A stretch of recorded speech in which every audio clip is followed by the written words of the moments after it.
Halo semuanya, gimana kabarnya hari ini? Semoga kalian semua dalam keadaan sehat dan semangat. Bayangin, kamu cuma mahasiswi biasa dari Indonesia. Hidup sederhana, sibuk kuliah, tugas numpuk seperti biasa. Tapi suatu hari, sebuah keluarga miliarder dari Denmark datang menghampiri. Mereka bilang, wajahmu sangat mirip dengan putri mereka yang meninggal 3 bulan lalu. Karena rasa kehilangan yang begitu dalam, mereka memohon agar kamu bersedia menjadi anak angkat mereka. Dan sejak saat itu, hidupmu berubah total. Dari yang biasa-biasa aja, tiba-tiba jadi kaya raya. Penasaran gimana kelanjutannya? Tapi sebelum kita lanjut, jangan lupa untuk like, subscribe, dan tulis di kolom komentar. Kamu lagi nonton dari kota mana nih? Aku pengen tahu. Siapa aja yang ikut menyimak cerita-cerita menarik di channel ini? Kalau udah siap, cari posisi ternyaman, ambil cemilan favoritmu, dan kita langsung mulai ceritanya. Yuk, kita mulai!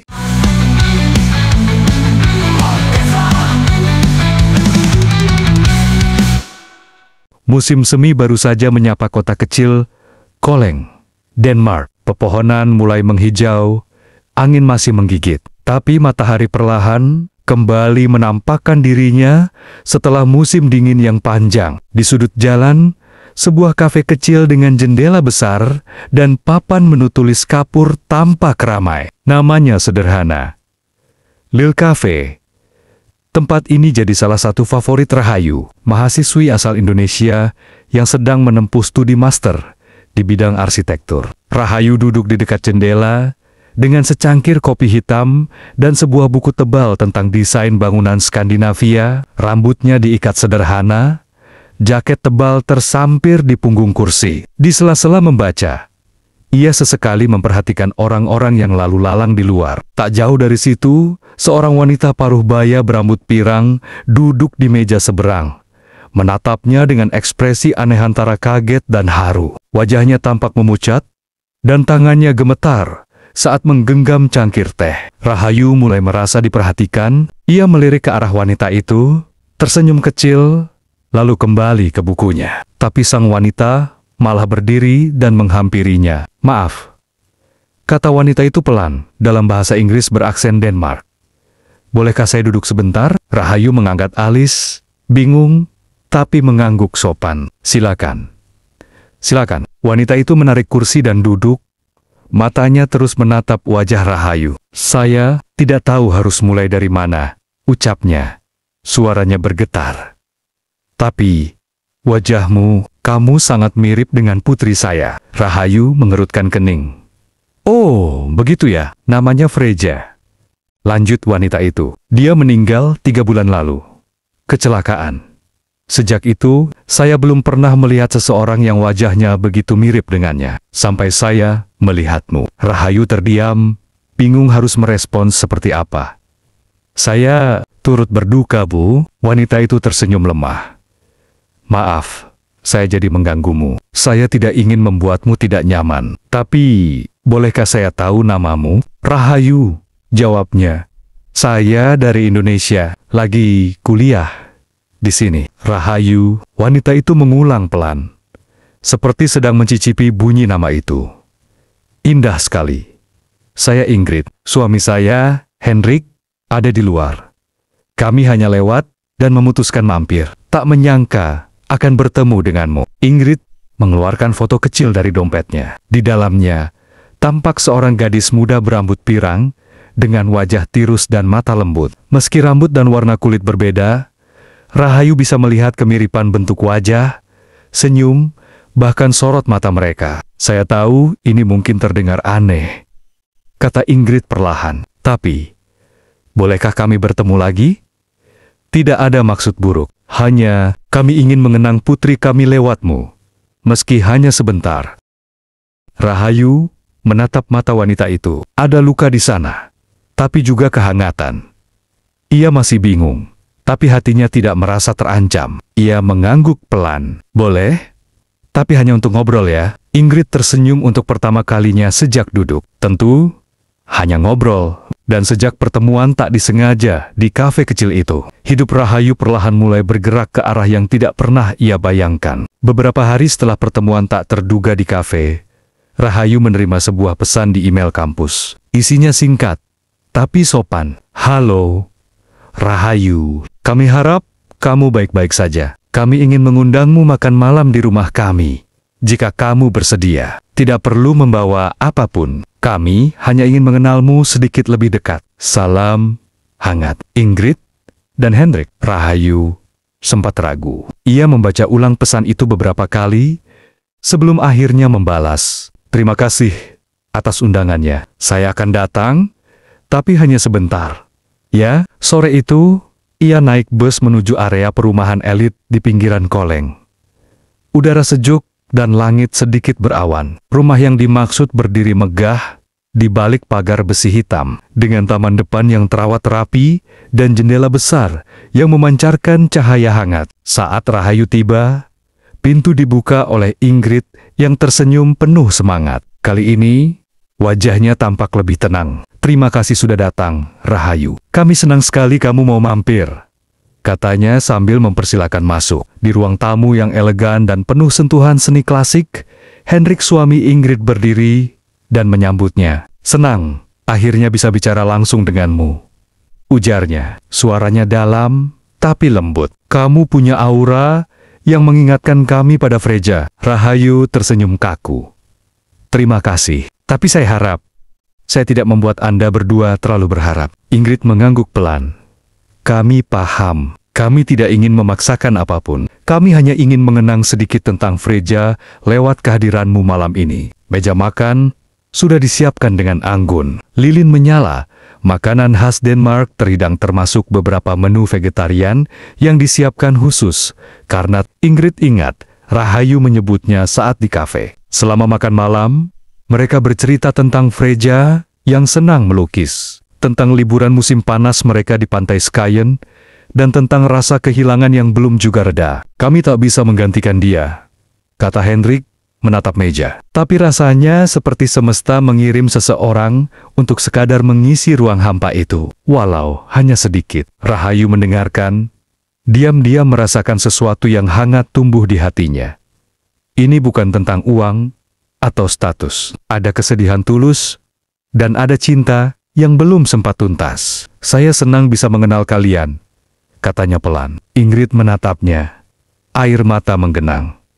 Kami juga, Rahayu, lebih dari yang kamu kira. Dan malam itu berakhir tanpa janji apa-apa. Hanya sebuah makan malam. Tapi di balik percakapan hangat dan cerita masa lalu, benih sebuah hubungan yang jauh lebih besar mulai tumbuh pelan, tapi nyata.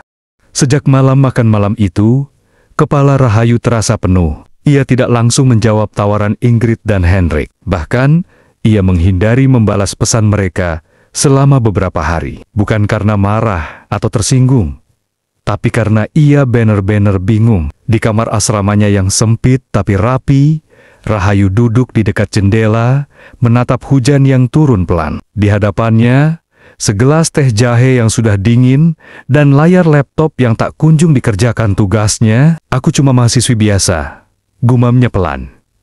Kenapa aku? Ia ingat wajah Ingrid malam itu, penuh harap, tapi juga hati-hati. Dan Hendrik tenang, tapi tak bisa menyembunyikan kerinduan yang dalam. Namun tetap saja, tawaran itu terasa terlalu besar, terlalu cepat. Malam itu, ia menelepon ibunya di kampung. Ibu, kalau misalnya ada orang asing yang ingin menjadikan Ayu anak mereka, karena mereka baik dan kehilangan anaknya, Ayu harus apa? Hening sejenak di seberang. Kamu harus lihat hati mereka, Yu, jawab ibunya perlahan. Orang bisa punya niat baik, tapi kamu juga harus yakin kamu nyaman. Jangan karena kasihan, jangan karena harta, dan jangan karena kamu merasa bersalah. Rahayu mengangguk pelan. Meski ibunya tak bisa melihat. Keesokan harinya, ia akhirnya membalas pesan dari Ingrid. Terima kasih atas tawaran dan kepercayaan kalian. Tapi untuk saat ini, saya belum siap menerima hal sebesar itu. Saya sangat menghargai niat kalian. Dan saya harap kita tetap bisa berteman baik. Beberapa menit kemudian, Ingrid membalas, kami mengerti sepenuhnya, Rahayu, dan kami sangat menghargai kejujuranmu. Pintu rumah kami selalu terbuka untukmu, dengan atau tanpa jawaban yang kami harapkan. Rahayu menatap layar ponselnya lama. Ia merasa lega, tapi juga sedikit kosong. Tawaran itu ditolaknya dengan halus. Tapi mengapa hatinya masih belum tenang? Hari-hari berikutnya kembali seperti biasa, tugas, kantin kampus, salju tipis mulai turun. Tapi diam-diam, kenangan tentang Ingrid dan Hendrik tetap tinggal di sudut pikirannya. Entah karena hangatnya mereka, atau karena ia tahu cerita ini belum benar-benar berakhir. Hari-hari berlalu, dan meski rutinitas kuliah kembali berjalan seperti biasa, pikiran Rahayu belum bisa lepas dari Ingrid dan Hendrik. Tawaran itu masih terasa menggantung, seperti babak cerita yang belum ditutup dengan baik. Rahayu tahu kalau ia ingin benar-benar mengambil keputusan, ia harus tahu siapa sebenarnya mereka. Di sela waktu istirahat di perpustakaan kampus, ia membuka laptop dan mulai mengetik. Ingrid Oji, Hendrik Skovgaard, Koleng. Beberapa detik kemudian, hasil pencarian mulai bermunculan. Foto-foto resmi, berita media lokal, profil perusahaan, bahkan artikel dari majalah bisnis internasional. Rahayu membacanya perlahan, penuh rasa tak percaya. Hendrik Skovgaard, pemilik dan CEO dari Skovgaard Maritime Technology, salah satu perusahaan teknologi kelautan terbesar di Eropa Utara. Kantor pusatnya di Copenhagen, tapi keluarga itu memang punya rumah pribadi di Koleng. Tempat mereka tinggal lebih tenang setelah pensiunnya Ingrid dari dunia hukum. Artikel lain memuat liputan tentang tragedi kecelakaan kapal pribadi mereka yang menewaskan putri satu-satunya, Freja Skovgaard, 3 bulan lalu. Foto Freja terpampang besar, senyumnya manis, sorot matanya hangat. Di bawah judul tertulis, putri tunggal keluarga Skovgaard tewas dalam kecelakaan tragis di pesisir Norwegia. Duka mendalam menyelimuti dunia bisnis Denmark. Rahayu menatap layar lama. Dadanya terasa aneh. Tak ada lagi keraguan bahwa semua cerita mereka benar. Mereka bukan sekadar pasangan tua yang kesepian. Mereka benar-benar kehilangan sesuatu yang besar. Sesuatu yang entah bagaimana mereka lihat kembali pada dirinya. Beberapa hari kemudian, Rahayu mengunjungi dosennya, Profesor Jacobsen, seorang akademisi yang cukup mengenal dunia sosial Denmark. Profesor, boleh saya tanya sesuatu yang agak pribadi? Tentu saja, Rahayu. Ada apa? Apa pendapat Anda tentang keluarga Skovgaard? Profesor Jacobsen terdiam sesaat, lalu mengangguk pelan. Keluarga yang sangat terpandang, dihormati. Tapi, sejak Freja meninggal, mereka menghilang dari publik. Tak banyak yang tahu bagaimana kabar mereka sekarang. Rahayu mengangguk. Jawaban itu tak menjelaskan banyak, tapi cukup untuk memperkuat apa yang ia rasakan. Ingrid dan Hendrik bukan orang sembarangan, tapi juga bukan orang yang bersembunyi di balik topeng palsu. Malam itu, Rahayu duduk lama di tepi tempat tidurnya. Di tangannya, sebuah pesan yang belum terkirim. Terima kasih, masih membuka pintu untuk saya. Kalau kalian masih berkenan, saya ingin berkunjung lagi. Dan untuk pertama kalinya, ia merasa mungkin ia memang sudah jadi bagian dari sesuatu yang lebih besar dari yang ia pahami saat itu. Setelah pesan itu terkirim, Rahayu merasa ada beban yang mulai terangkat. Ia tahu keputusan besar sedang menanti. Tapi untuk pertama kalinya ia siap membuka pintu hatinya. Hari itu, ia kembali ke rumah Skovgaard. Ingrid menyambutnya dengan pelukan hangat. Hendrik dengan senyum penuh arti. Selamat datang kembali, Rahayu, kata Ingrid lembut. Rahayu mengangguk. Matanya berkaca-kaca. Terima kasih sudah bersabar menunggu saya. Mereka mengajak Rahayu ke ruang kerja Hendrik, di mana dokumen-dokumen legal sudah dipersiapkan untuk proses adopsi. Meski terasa resmi, suasana tetap hangat dan penuh hormat. Aku tahu ini tidak mudah, kata Hendrik, tapi kami ingin kamu tahu, ini bukan soal menggantikan Freja. Ini tentang memberi kamu keluarga yang ingin kamu miliki. Rahayu tersenyum pelan. Ia mulai mengerti bahwa cinta dan keluarga bukan hanya soal darah, tapi juga ikatan hati. Hari-hari berikutnya diisi dengan kebiasaan baru. Rahayu belajar tentang kehidupan keluarga Skovgaard, ikut hadir di acara sosial, dan merasakan perhatian yang tulus dari semua orang di sekitar. Meski begitu, ia tetap menjaga dirinya. Kuliah tetap prioritas. Ia ingin membuktikan bahwa dirinya lebih dari sekadar anak angkat keluarga kaya. Malam pertama di rumah mewah itu, Rahayu duduk di balkon, menatap bintang. Angin dingin menusuk, tapi hatinya hangat. Aku siap menjalani ini, gumamnya. Perjalanan baru telah dimulai. Dari seorang mahasiswi biasa dari Indonesia, kini Rahayu melangkah ke dunia baru penuh harapan dan tantangan. Kabar tentang adopsi Rahayu oleh keluarga Skovgaard tersebar cepat di media Denmark. Dari portal berita lokal hingga tabloid, headline penuh spekulasi muncul. Mahasiswi Indonesia jadi anak angkat miliarder Denmark. Kisah nyata atau strategi bisnis? Siapa Rahayu? Anak angkat miliarder yang bikin geger Koleng. Di kampus, beberapa teman mulai menatap Rahayu dengan rasa ingin tahu. Bahkan, ada bisik-bisik yang tak terlalu rahasia. Suatu hari, saat keluar dari kelas, Rahayu bertemu dengan salah satu teman sekelas, Lars. "Jadi, ini benar, kamu sekarang bagian keluarga Skovgaard?" tanya Lars sambil setengah tersenyum, setengah skeptis. Rahayu mengangguk. "Ya, tapi aku tetap Rahayu yang sama." Lars mengangguk pelan.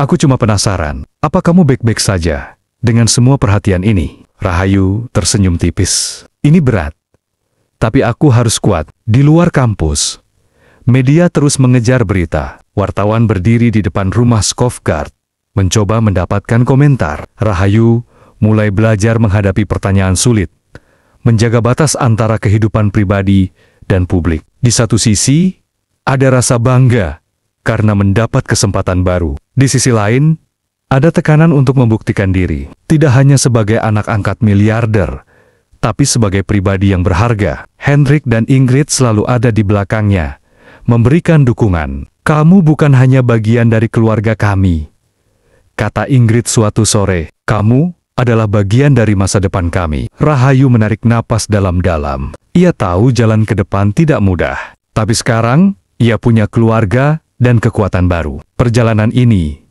baru mulai, dan dia siap menjalani setiap tantangan yang datang. Waktu berlalu, dan Rahayu perlahan tapi pasti menyesuaikan diri dengan hidup barunya. Ia tetap fokus pada kuliah, menggabungkan dunia akademis dengan kehidupan sosial yang kini jauh lebih luas. Setiap pagi, saat berjalan di kampus, ia tak lagi merasa asing. Teman-teman mulai menerima dan mengenalnya, bukan hanya sebagai anak angkat keluarga kaya, tapi sebagai pribadi yang kuat dan penuh tekad. Di rumah Skovgaard, Rahayu menemukan kenyamanan yang selama ini ia cari. Ingrid dan Hendrik bukan hanya orang tua angkat, tapi juga sahabat dan guru yang membimbingnya. Suatu sore di taman belakang rumah, Rahayu duduk bersama Ingrid, membicarakan masa depan. "Kamu sudah jauh, Rahayu," kata Ingrid tersenyum. "Aku yakin kamu akan membawa banyak hal baik ke dunia ini." Rahayu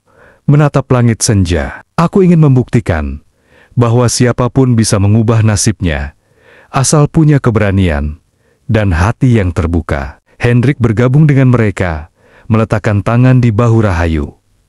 "Kami akan selalu ada untukmu." Keluarga adalah tentang cinta dan dukungan, bukan hanya darah. Dengan dukungan itu, Rahayu mulai merancang rencana untuk masa depan. Ia ingin menjadi penghubung antara Indonesia dan Denmark, membangun jembatan budaya dan bisnis, serta membantu generasi muda seperti dirinya. Cerita Rahayu mengajarkan satu hal penting.